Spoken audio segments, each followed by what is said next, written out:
Assalamualaikum warahmatullahi wabarakatuh. Baiklah, untuk hari yang kedua ini kita akan bicara tentang golden product. Seperti apa golden product? Kita simak materi ini sampai akhir ya.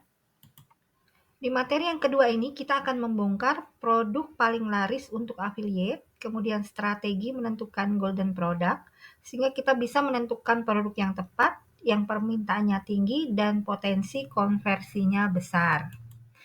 Di dunia marketing atau penjualan, bukan cuma di affiliate, sebenarnya ada pertanyaan yang sering sekali ditanyakan, yaitu mana dulu yang harus kita persiapkan, produk dulu atau pasarnya dulu?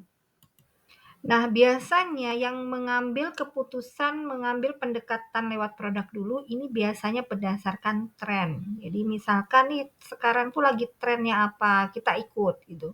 Misalkan pada saat pandemi ya, trennya itu kan jual masker. Jadi semuanya jualan masker gitu.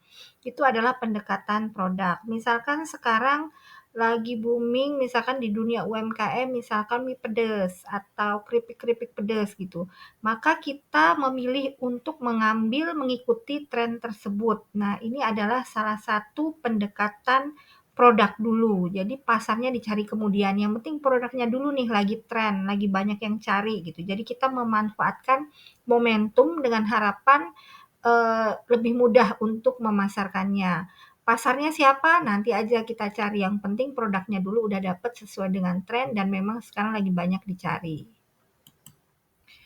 Nah, untuk pendekatan yang kedua, yaitu pendekatan pasar dulu, kita belum menentukan produknya apa, tapi kita menyiapkan pasarnya dulu. Jadi kita menyiapkan target audiensnya dulu. Misalkan kita menggunakan sosial media, kita kumpulkan dulu orang-orang yang memang sesuai dengan target audiens kita, gitu ya. Jadi kita belum menentukan produknya, yang penting kita membangun audiens kita, memahami kebutuhan mereka, baru nanti kita akan memilih produk apa nih yang sesuai dengan kebutuhan mereka gitu. Dengan cara ini sebenarnya lebih efisien dalam memasarkan produk dan meningkatkan konversi ya, karena pasarnya udah ada. Tinggal kita cari aja produk-produk yang match gitu, yang sesuai dengan kebutuhan pasar yang sudah kita kita punya tadi gitu. Nah, membangun pasar ini ada berbagai macam cara, bisa menggunakan sosial media. Jadi kita membangun akun misalnya di Instagram, di Facebook gitu ya. Kita mengumpulkan orang-orang yang memiliki kesamaan hobi, yang memiliki kesamaan kesukaan gitu ya. Contohnya, seorang ibu, dia suka masak-masak nih. Dia selalu posting konten-konten masakan, maka orang-orang yang memfollow akun tersebut adalah orang-orang yang hobinya sama, yaitu hobinya masak-masak. Nah, audiens ibu-ibu yang suka masak tadi sudah terkumpul. Nah, pemilik akun tinggal memilih aja produk apa nih yang cocok dengan pasar yang sudah dia punya. Contoh lain misalkan bapak-bapak ya, bapak-bapak ini suka sekali dengan dunia otomotif. Dia membangun akunnya, dia bikin konten-konten yang berhubungan dengan dunia otomotif. Misalkan cara merawat mobil hanya dari rumah misalkan ya, atau bagaimana supaya mobil awet lebih dari 10 tahun misalkan gitu. Jadi dia membuat konten-konten yang sesuai dengan hobi dia, sehingga orang-orang yang berkumpul di akun tersebut adalah orang-orang yang memiliki kesukaan yang sama. Nah, ketika dia ingin berjualan menjadi seorang affiliate, dia tinggal mencari produk-produk yang sesuai dengan target market tadi, yang target audiens yang sudah terkumpul tadi. Dia bisa jual misalkan onder deal mobil gitu ya, atau tips buku tentang otomotif dan sebagainya gitu, atau aksesoris mobil gitu. Jadi pasarnya sudah tercipta, dia tinggal menentukan produk apa nih yang cocok dengan pasarnya. Jadi biasanya kebanyakan influencer melakukan hal ini gitu ya. Jadi dia membangun pasarnya dulu, membangun audiensnya dulu. Buat teman-teman yang mainnya mungkin nggak di sosial media, bisa dengan membangun kolam grup WA. Jadi di grup WA kita bangun komunitas-komunitas yang sesuai dengan hobi kita. Misalkan kita suka parenting, kita bisa membikin grup-grup yang isinya adalah tentang parenting gitu ya, materi-materi parenting. Nah, maka orang-orang yang berkumpul di grup tersebut adalah orang tua yang punya anak pastinya kan. Nah, setelah grup itu terbangun gitu ya, audiensnya udah banyak, nah kita tinggal cari aja produk yang cocok dengan orang-orang yang sudah punya anak. Bisa fashion anak, bisa alat-alat edukasi anak dan sebagainya gitu ya. Jadi, banyak sekali orang-orang yang melakukan pendekatan yang kedua ini. Dia membangun pasarnya dulu, membangun target audiensnya dulu, baru dia mencari produk yang cocok. Nah, baik menentukan pendekatan lewat produk dulu atau pasar dulu, keduanya tetap membutuhkan satu skill, yaitu skill menentukan siapa target audiens kita atau target market kita, atau target pasar kita. Jadi kita harus betul-betul paham siapa nih yang akan kita cari, siapa yang akan kita kumpulkan, siapa yang akan kita juali produk kita gitu ya. Jadi mau pendekatan lewat produk dulu atau lewat pasar dulu, yang paling penting adalah kita harus paham siapa target audiens kita. Semakin detail itu semakin bagus. Semakin detail itu seperti apa misalkan? Misalkan apa kesukaan mereka, usia berapa mereka, dari misalkan usia apa namanya, usia produktif misalkan 25 sampai 40 tahun, atau kita tembak target audiens yang usia manula ya, yang lebih yang lansia, yang lebih misalkan di atas 50 tahun gitu ya. Atau kita melihat dari eh, tempat tinggal mereka, di kota apa, apakah di kota besar atau di kota kecil, apa pekerjaan mereka, berapa kisaran gaji mereka, di mana mereka berkumpul. Berkumpul tuh misalkan maksudnya mereka menyukai apa di sosial media misalkan nih ya. Target audiens kita adalah kita jual busana muslim nih ya, berarti kan orang-orang yang menggunakan baju muslim. Nah, di mana mereka berkumpul di sosial media? Biasanya mereka berkumpul di akun-akun yang memposting tentang dakwah, misalkan seperti itu. Jadi kita harus tahu nih.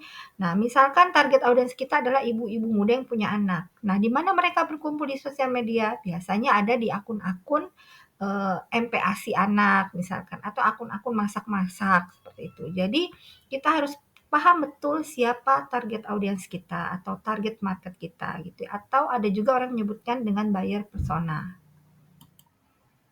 Nah, misalkan begini nih, misalkan saya kasih contoh ya, misalkan seorang ibu ya, jadi dia nih ibu-ibu gitu. Nah, biasanya kalau ibu-ibu, pertemanannya atau circle-nya itu biasanya sesama ibu-ibu juga gitu ya. Berarti kan di sekitaran dia banyak ibu-ibu. Nah, di sosial medianya juga mungkin biasanya seperti itu juga gitu, dia berkumpulnya juga dengan sesama ibu-ibu yang setipe juga dengan dia gitu. Nah, ketika audiens yang ada di sekitar kita adalah sesama ibu-ibu, nah ketika kita pengen berjualan, kita bisa mencari produk-produk yang memang dibutuhkan oleh ibu-ibu. Misalkan skincare, perawatan tubuh, atau hal-hal berkaitan dengan kesehatan keluarga gitu ya, atau alat-alat masak gitu, seperti itu. Jadi harus relate antara target audience dengan produk yang akan kita pasarkan nanti. Contoh lagi misalkan, kita UMKM nih ya, misalkan, saya produsen baju, baju anak kan. Nah, sebagai seorang yang terjun di dunia UMKM, tentu kita berhubungannya dengan teman-teman yang sesama UMKM juga gitu kan. Entah di grup, entah offline, entah apa gitu ya. Entah perkumpulan di kampung sesama UMKM dan sebagainya.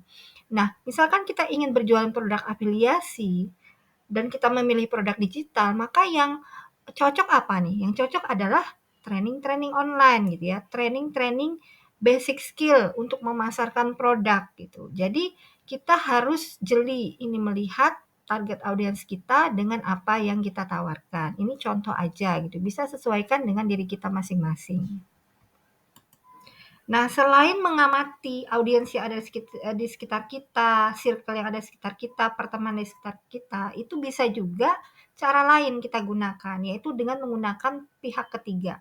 Contohnya apa? Kita bisa menggunakan Google Trend, kita bisa menggunakan AI ya dengan ChatGPT, atau kita bisa mengamati tren di sosial media, ini lagi ramenya apa nih gitu. Jadi kita bisa menggunakan tools-tools ini gitu di luar dengan yang ada di diri kita untuk menentukan produk atau pasar yang akan kita bidik nantinya.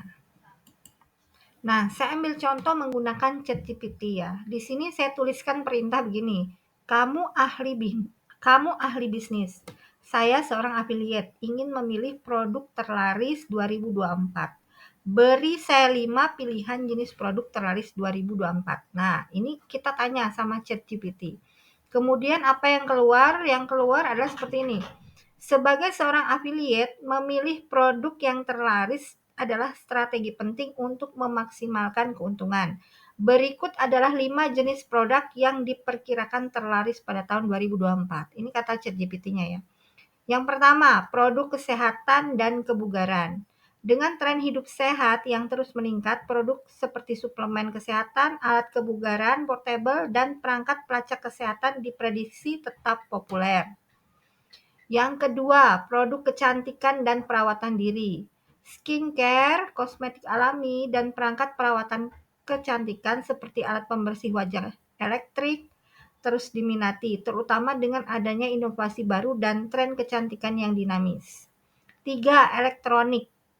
Nah, dan seterusnya ya sampai 5. Ini saya ambil 2 teratas aja. Jadi ChatGPT memberikan jawaban seperti ini, bahwa yang pertama produk kesehatan dan kebugaran, yang kedua produk kecantikan dan perawatan diri.